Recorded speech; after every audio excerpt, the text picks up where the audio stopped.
So on January 25th, 2026, one man decided he was going to climb into the sky. But his mountain wasn't made of granite. It was a tower of glass and steel. This is the incredible story of how Alex Honnold climbed Taipei 101. Just try to picture that for a second. 508 meters. That is 1,667 feet, straight up. For more than an hour and a half, pretty much the entire world just held its breath, watching him crawl up the side of this thing, a building the height of almost 5 football fields stacked end to end. And here's the absolute craziest part. He did it free solo. You know what that means? No ropes, no safety net, nothing. Just his hands, his feet, and this unbelievable, almost superhuman level of focus. A single slip, one mistake, and it would have meant certain death. All of it broadcast live to the world. And in his own words, you really get a sense of just how real it was. It was very windy. I was just trying not to get blown off. Up there, he wasn't just fighting gravity. He was literally fighting the wind on one of the tallest, most exposed stages on the planet. Okay, so let's break this down. First, we'll talk about the skyscraper solo itself. Then, the anatomy of the ascent, the huge Netflix spectacle, the man beyond the wall, and finally, how Taiwan itself took the stage. Because this wasn't just a climb, right? It was this amazing collision of athletic genius, a wild media event, a story of personal evolution, and yeah, even a big moment in geopolitics. We're going to cover the whole shebang. All right, let's set the scene. It's January 25th, 2026. Alex Honnold, who's already a total legend for free soloing El Capitan, walks up to the base of Taipei 101. He was about to take his sport out of the wild granite cliffs of Yosemite and plant it right in the middle of a modern megacity, on its glass and steel walls. You know, it almost didn't even happen. The whole thing was scheduled for the 24th, but it rained. And rain on a glass and steel building makes it impossibly slick. For a free soloist, that's not a risk, that's just a death sentence. So the team had to make that really tough call to just wait. And this quote from Honnold himself just cuts right through all the drama and hype. It shows you that cold, calculated, almost brutally logical mindset you have to do this. This wasn't some daredevil stunt, it was a masterclass in managing risk, all while under the insane pressure of a live global broadcast. So the big question is, how on earth did he actually do it?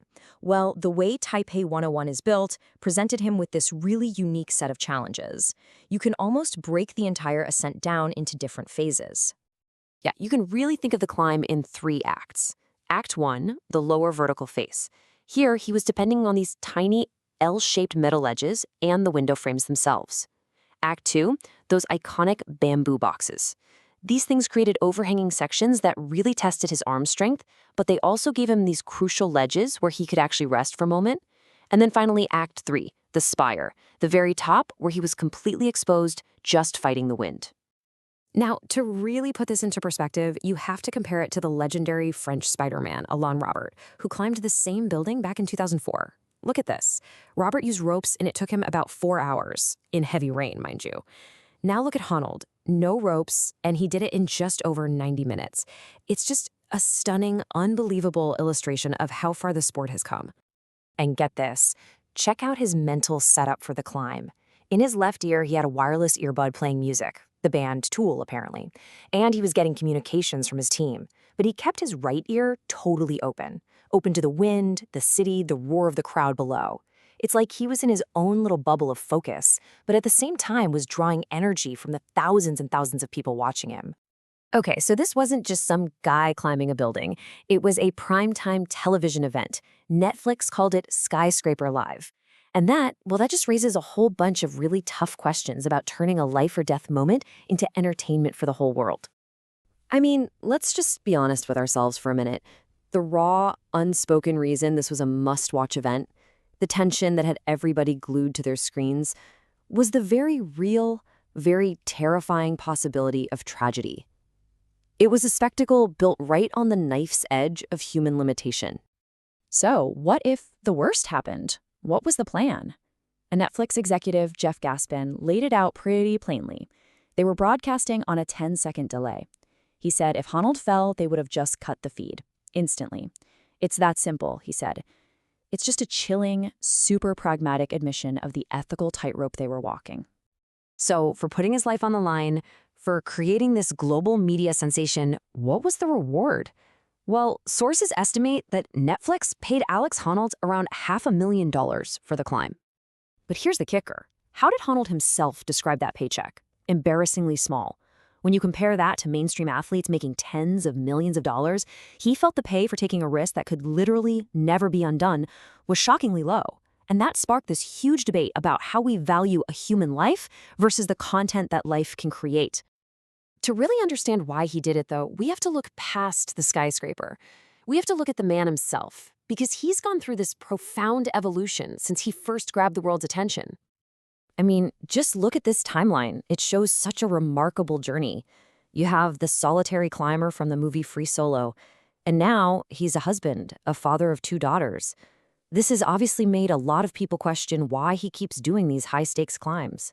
But at the same time, his new life has gone hand in hand with this deepening commitment to his work as an environmental advocate. So is he fearless? Well, not exactly. There was this famous brain scan done on him back in 2016, and it showed that his amygdala, that's the fear center of your brain, it barely activates. But it's not because he doesn't have fear. It's because through thousands of hours of training, he has literally conditioned his brain to manage it in a way almost no one else on Earth can. And this really points to his other legacy, right? Honnold uses all this fame to power his foundation, which funds solar energy projects for communities all over the world. So he's not just climbing for himself anymore, he's climbing to build a platform for real change. But, this whole event was bigger than just one man. For Taiwan, the host nation, this wasn't just another sporting event. This was a major moment for them on the world stage. So unlike in a lot of Western countries where something like this would be shut down in a second, the Taiwanese government completely embraced it. They gave full official permission. It was really a masterstroke of public diplomacy. It showcased this modern, confident Taiwan to millions of people. For the locals, it was this moment of huge national pride, mixed with this very specific anxiety you'd really only find there. People were genuinely worried, what if an earthquake hits while he's up there? So at the end of the day, we're left with this. Alex Honnold's climb was this incredibly raw, authentic act of human striving that was then packaged and sold as a global media product. It was both a deeply personal quest and a calculated commercial spectacle. And it kind of forces us to ask ourselves, in this hyper-mediated world we live in, what is the real value and maybe the real cost of a moment that is so undeniably real?